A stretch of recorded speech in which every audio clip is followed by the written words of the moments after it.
Bienvenidos todos y todas a este video que va dirigido a los estimados trabajadores del gas con el fin de informar interactivamente la situación actual de las empresas y aclarar el panorama presente, y así de este modo los respectivos sindicatos puedan organizarse adecuadamente. Tenemos en el contexto previo, en octubre del 2021, que la Fiscalía Nacional Económica, FNE, hizo público un análisis preliminar acerca de la configuración de una alta concentración monopólica en el mercado del gas por parte de las empresas Abastible, Gasco y Lipigas. La FNE se había movido en pos de la defensa de otros sectores burgueses, que denuncian estar siendo víctimas de un hurto de riquezas por parte de otros burgueses, cuya actividad consista en arrebatar ilícitamente ganancias extraídas del proceso social del trabajo en su conjunto. Es en el año 2020 que el consumo del gas fue en mayoría por el sector industrial con 43.4%, siguiéndole del residencial con 40.7%, el comercial con 5.8%, el público con 1.7% y el de transporte con un 0.8%. Sin embargo, los datos de la encuesta de la estructura del gasto de los hogares del INE reflejan que las familias dedican un 20% de sus ingresos al pago de gas, agua y luz, lo cual para un país con salarios tan bajos es un porcentaje abrumador. Mientras tanto, los dirigentes de las empresas del gas, ya sea Angelini, Pérez Cruz, Santa Cruz Chacolini, cuya riqueza nace y se expande bajo la dictadura de Pinochet y los gobiernos democráticos de la Concertación, han logrado esquilmar a la sociedad completa una cantidad de 261 millones de dólares anuales, con sobreprecios al gas que oscilan entre el 15 y 20%. Ahora la pregunta que aquí surge es, ¿cómo revertir esta situación?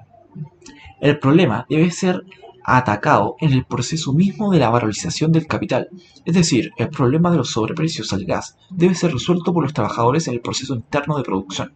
En efecto, el trabajador es al mismo tiempo un consumidor del gas. Y como se mencionó antes, la FNE solo actúa defendiendo los intereses de la burguesía industrial que se ve afectada en el esquema de negocios del gas. Por esto, la resolución de este asunto queda en manos de los trabajadores y consumidores, y solo es a través del fortalecimiento de la organización sindical que podrán defender sus intereses. Sin embargo, a lo largo de todos estos años, los empresarios en general y del gas en particular han fortalecido sus organizaciones y redes de poder. En cambio, los trabajadores en general y del gas en particular han cesado su participación en la actividad sindical, quedándose sin organizaciones que defiendan sus intereses. Por lo que los trabajadores del gas deben actuar decididamente para fortalecer la organización sindical interempresas y llegar hacia la negociación ramal o a la negociación colectiva interempresas. La ley, además, obliga a los empresarios del gas a negociar con los sindicatos interempresas. Pero ahora, ¿qué tiene que ver el monopolio del gas con la negociación colectiva interempresas?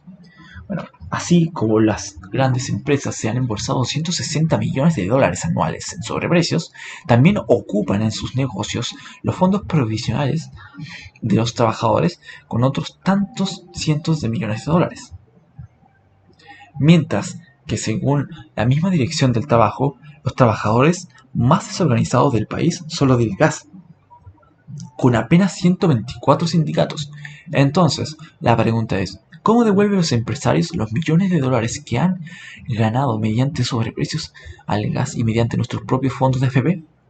Un sólido proceso de negociación colectiva es la solución. Por esta razón, la confluencia entre todos los trabajadores del gas hacia la negociación interempresa es la única manera eficaz de que sean devueltos los dineros que los trabajadores han perdido a manos de sus empleadores.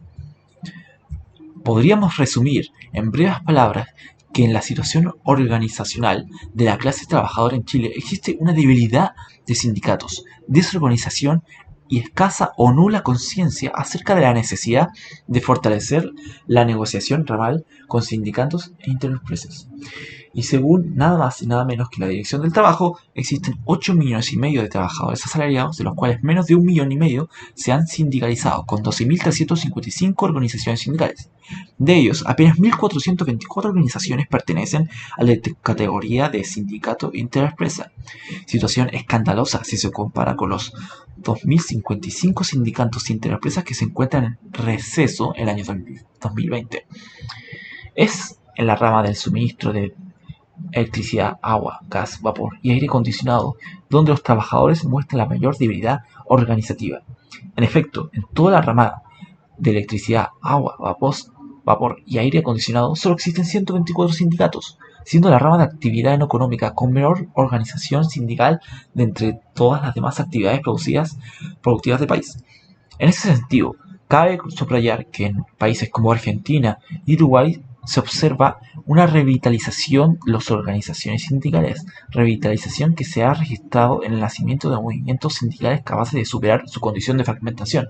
Ejemplos de ello es la construcción de alianzas entre sindicatos y otros movimientos sociales, así como el desarrollo de campañas como el Fight for $15, lucha por los $15 en Estados Unidos, gracias a la cual se ha logrado aumentar el salario mínimo en diversos estados de dicho país.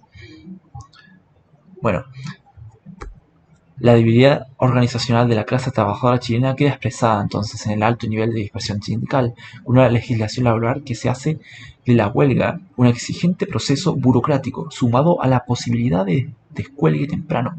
En este contexto cobra un especial relieve la necesidad para la gran mayoría de trabajadores y trabajadoras, en particular de las pequeñas y medianas empresas, la negociación colectiva multinivel en el cual cada rama económica es una primera etapa, fije condiciones mínimas de trabajo que luego, en una segunda etapa y en base a ese piso, cada empresa en particular puede mejorar o superar.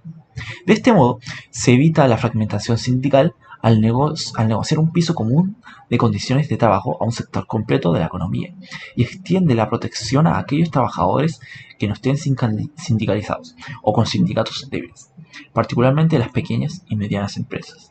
En consecuencia, se vuelve una tarea de primer orden avanzar hacia la negociación colectiva, multinivel y ramal. Esto ha sido todo. Para más información, las fuentes de este video estarán en la descripción. Hasta la próxima.